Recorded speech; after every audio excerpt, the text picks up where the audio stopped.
சித்தால பக்கத்துலேருந்து ஒரு கஸ்டமர் கால் பண்ணிவிட்டு எங்களோட ஏசியை கழட்டி ஒரு 2 தெரு தள்ளி மாட்டி கொடுக்கணும், ரொம்ப எமர்ஜென்சிங்க, இப்போ உடனே வர முடியுமா அப்படின்னு நமக்கு சொல்லியிருந்தாங்க.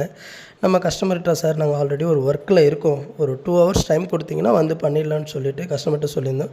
சரி ஓகே, நீங்கள் கொஞ்சம் வந்து இமீடியட்டாக பண்ணி கொடுத்துருங்க, தயவு செஞ்சு டிலே பண்ணிடாதீங்க அப்படின்னு சொல்லியிருந்தாங்க. நம்ம கஸ்டமர்கிட்ட சொன்ன மாதிரியே சைட்டுக்குமே வந்துவிட்டோம். சொன்ன டைமுக்கு வந்துட்டு இங்கே சைட்டை செக் பண்ணி பார்த்தா சைட்டு வந்து பேக் டு பேக் தாங்க. கேரியர் ஏசி யூஸ் பண்ணிக்கிட்டு இருக்காங்க கஸ்டமரு. ஸோ ஏசி ஆன் பண்ணி ஒரு 10 மினிட்ஸ் வெயிட் பண்ணியிருந்தோம். கேஸ் எல்லாம் கரெக்டாக இருக்கா, ஃபங்க்ஷன்லாம் கரெக்டாக ஆகுதான்னு எல்லாமே கிளியராக செக் பண்ணிவிட்டு ப்ராப்பராக பம்ப் டவுன் பண்ண ஆரம்பிச்சிட்டோங்க கேஸை. ஏசி கேஸை ப்ராப்பராக லாக் பண்ணிவிட்டு அவுட்டோரையும் ரிமூவ் பண்ணிட்டோம். அவுட்டோரு ஸ்டாண்டு, காப்பர் பைப்பு எல்லாமே கழட்டிட்டு ஃபைனலாக இன்டோரை கழட்ட ஆரம்பிச்சிட்டோம். இன்டோருமே கழட்டிட்டு டெம்ப்ளேட்டுமே ரிமூவ் பண்ணிட்டோம். டெம்ப்ளேட் ஸ்டெபிலைசர் எல்லாமே கழட்டிட்டோம். பக்கத்து தெருவுன்றதுனால கையோடையே அப்படியே கொண்டு போய்ட்டோம் எடுத்துகிட்டு போய் மாட்டுறதுக்காக. அங்கேயும் சைட்டை போய் செக் பண்ணி பார்த்தா சைட்டு வந்து பேக் டு பேக் தாங்க. மாட்டுற இடத்துலையுமே பேக் டு பேக்காக தான் இருந்தது. ஸோ டெம்ப்ளேட் மார்க் பண்ணி ஹோல்ஸ் போட ஆரம்பிச்சிட்டோம்.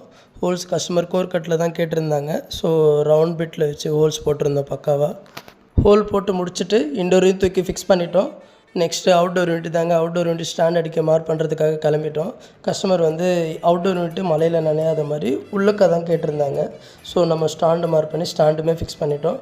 அவுட்டோர் யூனிட்டை ஃபிக்ஸ் பண்ணிவிட்டு பைப்லைன் ஒர்க்கு ஸ்டார்ட் பண்ணிட்டோம். பைப்லைன் ஒர்க் பண்ணும்போது நம்ம யூ பெண்டு போட்டு தான் ஃபிக்ஸ் பண்ணியிருந்தோம். ஏன்னா அடிக்கடி கழட்டி ஃபுல் சர்வீஸ் பண்ணுற மாதிரி இருக்கும் அப்படின்னு சொல்லிட்டு சொல்லியிருந்தாங்க கஸ்டமரும். ஸோ ஃப்யூச்சரில் சர்வீஸ் பண்ணுற டெக்னீஷியனுக்கும் ஈஸியாக இருக்கும்னு சொல்லிட்டு பைப்லைன் ஒரு பெரிய யூ ட்ராப் மாதிரி போட்டு ஃபிக்ஸ் பண்ணியிருந்தோம். ஃபைனலாக லீக் எல்லாமே செக் பண்ணிவிட்டு ஒயிட் சிமெண்ட் போட்டு ஃபினிஷ் பண்ணிட்டோங்க ஒர்க்கு. ஸ்டெபிலைசர்லேருந்து ப்ளக் பாயிண்ட்டோட ஒயர் ரொம்ப லென்த்தாக இருக்கிறதுனால கஸ்டமர்கிட்ட ஒயர் வாங்கிட்டு வர சொல்லி ஒயருமே ஜாயின் பண்ணி ப்ராப்பராக அதுக்கு கிளிப் அடிச்சுட்டு பக்காவாக ஃபினிஷ் பண்ணிட்டோங்க. ப்ராப்பராக ஃபினிஷ் பண்ணி ஏசி ஆன் பண்ணி கஸ்டமர்கிட்டையும் கொடுத்துட்டோங்க. இந்த வீடியோவை பார்த்துட்ருக்க உங்களுக்கு சென்னையில் ஏசி கழட்டி மாற்ற ஒர்க்கு எதனா இருந்தது அப்படின்னா ஸ்க்ரீனில் தெரியுற இந்த நம்பருக்கு கால் பண்ணுங்கள். நாங்கள் வந்து ப்ராப்பராக ஏசி கழட்டி மாட்டி கொடுக்குறோங்க.